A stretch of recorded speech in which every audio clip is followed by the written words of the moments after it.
Uh, Assalamualaikum warahmatullahi wabarakatuh. Hello everyone.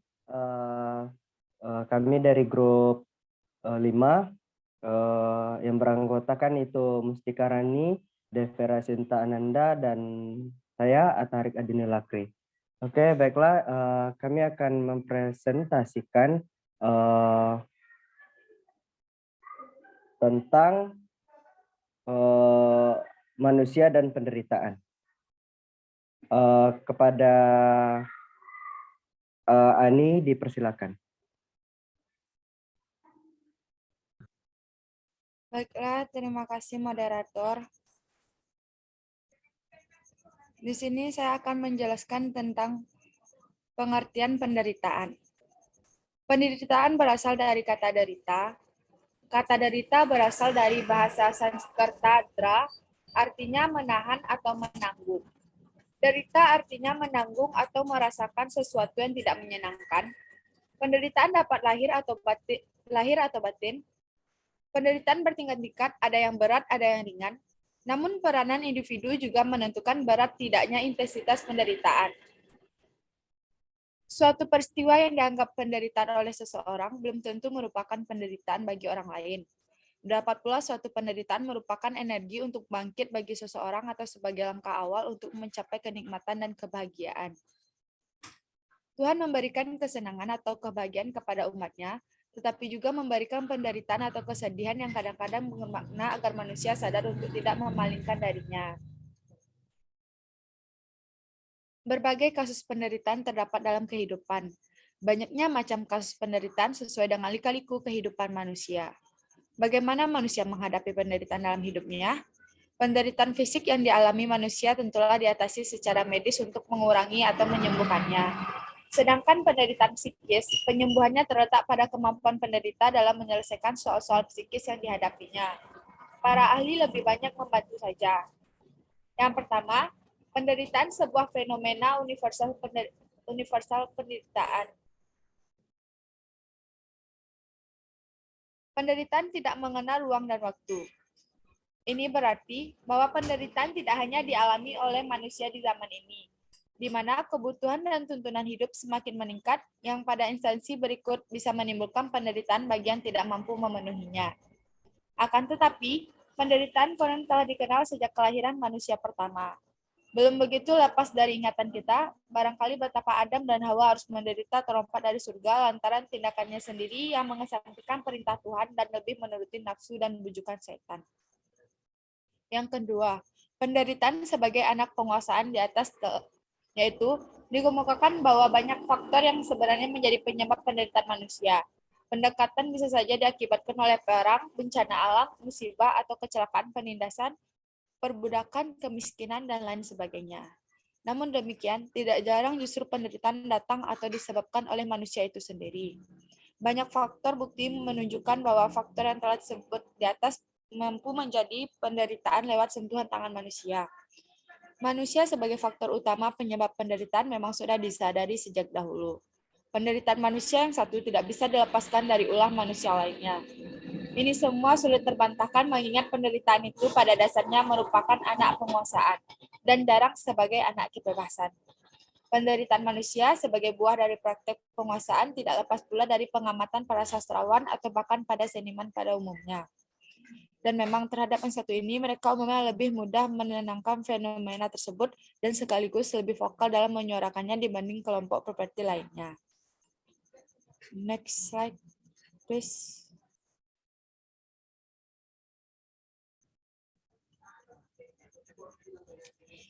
Yang kedua adalah siksaan. Siksaan dapat diartikan sebagai siksaan badan atau jasmani, dan dapat juga berupa siksaan jiwa atau rohani. Akibat siksaan yang dialami seseorang, timbullah penderitaan. Siksaan yang sifatnya psikis, misalnya kebimbangan, kesepian, dan ketakutan. Kebimbangan dialami oleh seseorang bila ia pada suatu saat tidak dapat menentukan pilihan mana yang akan ia ambil. Akibat dari kebimbangan seseorang berada dalam keadaan yang tidak menentu, sehingga ia merasa tersiksa dalam hidupnya saat itu. Bagi orang yang lemah berpikirnya, masalah bimbangan akan lama dialami, sehingga siksaan itu berkepanjangan. Tetapi bagi orang yang kuat berpikirnya, ia akan cepat mengambil suatu keputusan sehingga kebimbangan akan cepat dapat diatasi. Yang kedua adalah kesepian. Kesepian dialami oleh seseorang merupakan rasa sepi dalam dirinya atau jiwanya. Walaupun ia dalam lingkungan orang yang ramai, untuk mengalahkan rasa kesepian, orang perlu cepat mencari teman yang dapat diajak berkomunikasi dan juga perlu mengisi waktunya dengan suatu kesibukan. Yang ketiga adalah ketakutan. Ketakutan merupakan bentuk lain yang dapat menyebabkan seseorang mengalami siksaan batin. Bila rasa takut itu dibesar-besarkan yang tidak pada tempatnya, maka itu disebut fobia. Yang ketiga adalah kekalutan mental. Penderita batin dalam ilmu psikologi dikenal sebagai kekalutan mental. Secara lebih sederhana, kekalutan mental dapat dirumuskan sebagai gangguan kejiwaan akibat ketidakmampuan seseorang menghadapi persoalan yang harus diatasi sehingga yang bersangkutan bertingkah secara kurang wajar. Gejala-gejala kekalutan mental adalah yang pertama, pada jasmani sering merasakan pusing, sesak nafas, demam, nyeri pada lambung.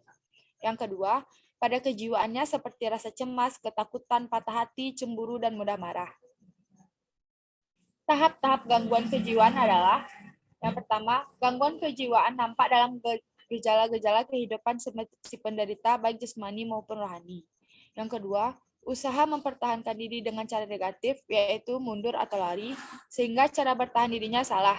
Jadi bukan melarikan diri dari persoalan, tetapi melawan atau memecahkan persoalan. Yang ketiga, kekalutan merupakan titik patah atau mental breakdown yang bersangkutan dengan mengalami gangguan. Sebab-sebab kekalutan mental adalah kepribadian yang lemah. Akibatnya, kondisi jasmani atau mental yang kurang sempurna. Hal-hal tersebut sering menyebabkan yang bersangkutan merasa rendah diri yang secara berangsur-angsur akan menghancurkan mentalnya. Yang kedua, terjadinya konflik sosial budaya. Akibat norma berbeda antara yang bersangkutan dengan apa yang ada dalam masyarakat, sehingga ia tidak dapat menyesuaikan diri lagi. Misalnya, orang pedesaan yang dapat menyesuaikan diri dengan kehidupan kota. Orang tua yang telah mapan sulit menerima keadaan baru yang jauh berbeda dari masa jayanya dulu. Sekian dari saya lanjutkan kepada moderator.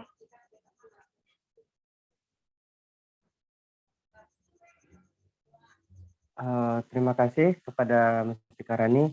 Baiklah, untuk pembahasan poin selanjutnya yaitu rasa sakit yang akan dibacakan oleh saya sendiri. Bentar. Rasa sakit. Rasa sakit ialah rasa yang tidak enak bagi penderita. Rasa sakit atau penyakit tidak dapat dipisahkan dari kehidupan manusia. Penderitaan, rasa sakit, dan siksaan merupakan rangkaian yang satu dengan lainnya. Tak dapat dipisahkan, merupakan rentetan sebab dan akibat. Karena siksaan orang merasa sakit dan karena merasa sakit orang menderita. Rasa sakit banyak hikmahnya. Antara lain dapat mendekatkan diri penderita kepada Tuhan, dapat menimbulkan rasa kasihan terhadap penderita, dapat membuka rasa keprihatinan manusia.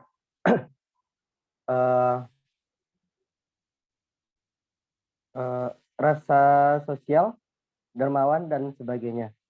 Tiap rasa sakit atau penyakit ada obatnya, hanya tergantung kepada penderita atau keluarga penderita, apakah ada usaha atau tidak. Next slide, please.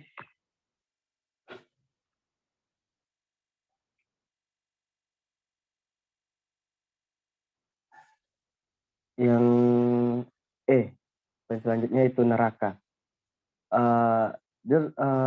Jelaslah bahwa antara mereka siksaan rasa sakit dan penderitaan terdapat hubungan dan tak dapat dipisahkan satu sama lain.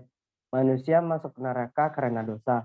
Oleh karena itu, bila kita berbicara tentang dosa, berarti juga berkaitan tentang kesehatan. Dalam Al-Quran, banyak yang berisi tentang siksaan di neraka atau ancaman siksaan.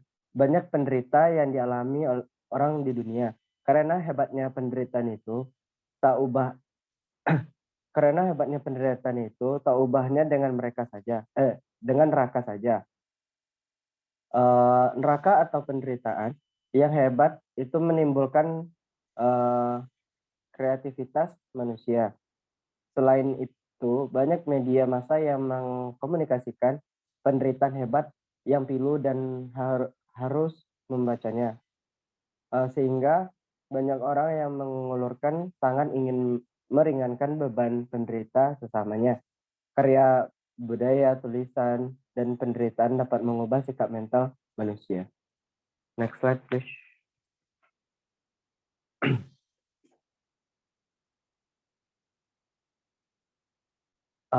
Poin selanjutnya yaitu penderitaan dan perjuangan. Setiap manusia pasti mengalami penderitaan, baik berat ataupun ringan. Penderitaan adalah bagian kehidupan manusia yang bersifat kodrat. Karena itu terserah kepada manusia itu sendiri untuk berusaha mengurangi penderitaan itu semaksimal mungkin. Bahkan menghindari atau menghilangkan sama sekali. Manusia adalah makhluk berbudaya dengan budayanya. Itu ia berusaha mengatasi penderitaan yang mengancam atau yang dialaminya. Penderitaan dikatakan sebagai kodrat manusia, artinya sudah menjadi konsekuensi manusia hidup. Bahwa manusia hidup ditakdirkan bukan hanya untuk bahagia, melainkan juga menderita. Karena itu manusia hidup tidak boleh pesimis, yang menganggap hidup sebagai rangkaian penderitaan. Manusia harus optimis, ia harus berusaha mengatasi kesulitan hidup.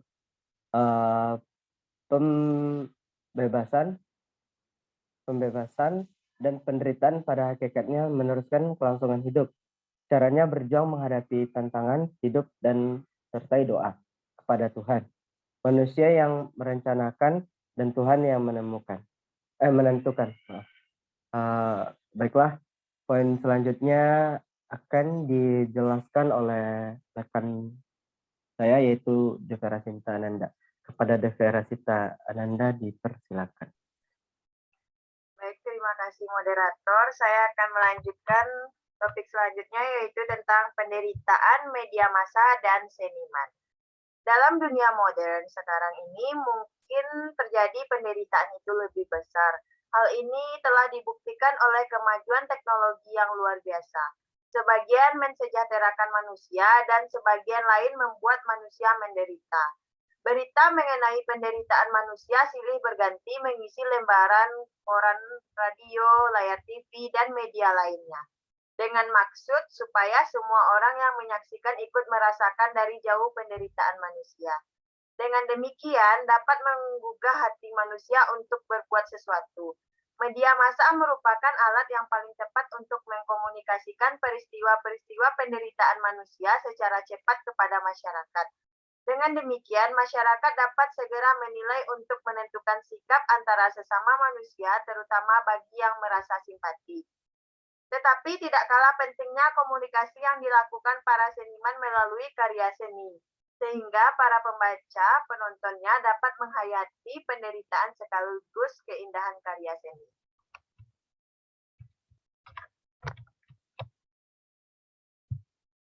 Oke, yang selanjutnya yaitu penderitaan dan sebab-sebabnya. Apabila dikelompokkan secara sederhana berdasarkan sebab-sebab timbulnya penderitaan. Yang pertama, penderitaan yang timbul karena perbuatan buruk manusia. Penderitaan ini menyangkut tentang manusia dan lingkungan sekitarnya. Penderitaan ini kadang disebut nasib buruk. Nasib buruk ini dapat diperbaiki manusia hingga menjadi nasib baik. Dengan kata lain, manusialah yang dapat memperbaiki nasibnya. Tetapi kalau takdir Allah yang menentukan kita hanya bisa menerima. Sedangkan nasib buruk itu manusia sebagai penyebabnya. Maka dari itu manusia dituntut untuk berusaha mendapatkan kehidupan sebaik-baiknya dengan cara yang baik pula. Yang kedua, penderitaan yang timbul karena penyakit, siksaan, atau azab Tuhan. Ini merupakan kehendak Allah, tapi dalam hal ini pun manusia masih dapat berusaha, yaitu dengan kesabaran, tawakal, dan optimisme dapat berupa usaha manusia mengatasi penderitaan itu. Dan yang selanjutnya adalah pengaruh penderitaan. Orang yang mengalami penderitaan mungkin akan memperoleh pengaruh bermacam-macam dan sikap dalam dirinya.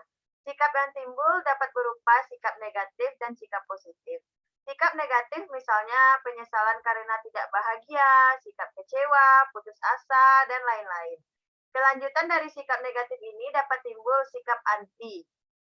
Sikap positif yaitu sikap optimis mengatasi penderitaan hidup, berjuang membebaskan diri dari penderitaan, dan penderitaan itu adalah hanya bagian dari kehidupan.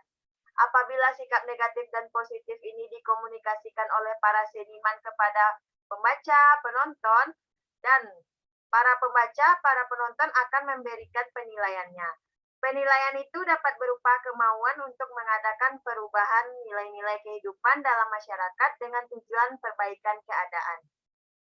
Keadaan yang sudah tidak ditinggalkan dan diganti dengan keadaan yang lebih sesuai, keadaan yang berupa hambatan harus disingkirkan. Baiklah, mungkin hanya itu dari saya kembalikan kepada moderator. Baiklah, terima kasih kepada Devera dan Mustika. Baiklah, mungkin hanya sekian presentasi kami pada hari ini. Apabila ada kesalahan kata maupun sikap, kami minta maaf. Wabillahi taufiq wal hidayah. Wassalamualaikum warahmatullahi wabarakatuh. Apabila ada pertanyaan, silakan di komentar ya guys ya, di kolom komen. Oke, thank you guys. Assalamualaikum.